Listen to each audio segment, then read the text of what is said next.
यह आदमी बहुत ही बेरहम था। जरा सी बात पर वह लड़की को खींचकर उठा लेता, जैसे कोई भेड़िया शिकार पर टूट पड़ता है। वह उसकी ओर खतरनाक निगाहों से घूर रहा था, और जब लड़की को लगा कि अब कुछ नहीं होगा, तभी उसने जोरदार थप्पड़ जड़ दिया। इसके बाद वह आदमी आराम से बैठकर माउंताई शराब पीने लगा। पर लड़की अंदर से टूट चुकी थी, अब वह और अपमान सहने को तैयार नहीं थी। वह तेजी से पीछे गई और शराब की बोतल उठाए। उसने उसी बोतल से उसके सिर पर वार किया, जिससे वह बेहोश होकर गिर गया। लड़की ने तुरंत एक रस्सी से उसका गला कस दिया। 1 घंटे के अंदर वह आदमी मर चुका था। लड़की ने उसके शव को एक थैले में भर दिया और घसीटते हुए उसे स्टोर रूम तक ले गई। फिर फ्रिज में रख दिया। घर लौटते ही वह खुशी से झूमने लगी, उसे लगा कि अब वह आजाद हो चुकी है। पर अगले दिन सुबह, जब वह सोफे से उठी और नहा धोने जा रही थी, तभी उसने अपने बॉयफ्रेंड की आवाज सुनी। वह हैरान होकर पलटी, वो वहीं खड़ा था, मुस्कुराते हुए।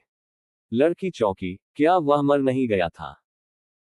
छोटी मी सीओ में को लगा शायद यह आत्मा है। उसने हाथ बढ़ाकर छूना चाहा, लेकिन लड़का उल्टा उसे छू लेता है और उसके गले के निशान देख लेता है। छोटी मी डर से दंग रह गई और बाहर भाग निकली। रास्ते में पड़ोसी से टकरा गई। बॉयफ्रेंड भी पीछे पीछे आ गया।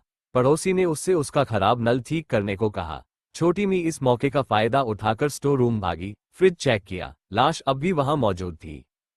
अब वह और उलझन में पड़ गई, तो फिर जो बाहर है वो कौन है?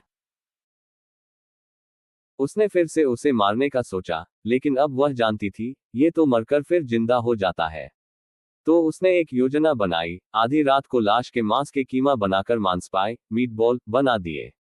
अगले दिन सुबह, दा जुआंग बॉयफ्रेंड ने छोटी मी से कहा कि वह अब एक अच्छा प्रेमी बनेगा। पर छोटी मी को उस पर भरोसा नहीं था। जैसे ही वह बाहर जाने लगा, छोटी मी ने उसे मीटबॉल दे दिए। उसने खुश होकर उन्हें लिया, सूंघा और उसकी तारीफ की, पर बाहर जाकर डिब्बा फेंक दिया। शाम को वह मुस्कुराते हुए लौटा और कहा कि वह सब खा चुका है। छोटी मी को भरोसा हो गया कि उसने सब खा लिया है।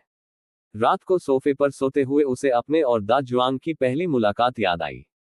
कुछ महीने पहले, वह एक बेकरी में केक लेने गई थी, और अनजाने में उसका केक गिरा दिया। इसी बहाने दोनों की मुलाकात हुई, वह भी उसी दिन उसका जन्मदिन मना रहा था। धीरे धीरे दोनों करीब आए और साथ रहने लगे। पर एक हफ्ते पहले से दा जुआंग पूरी तरह बदल गया। जैसे कोई राक्षस हो, रोज मारपीट, यातना। छोटी मी का जीना दूभर हो गया, इसलिए उसने उसे मार दिया था। एक रात, जब छोटी मी सो रही थी, दा जुआंग स्टोर रूम की ओर गया।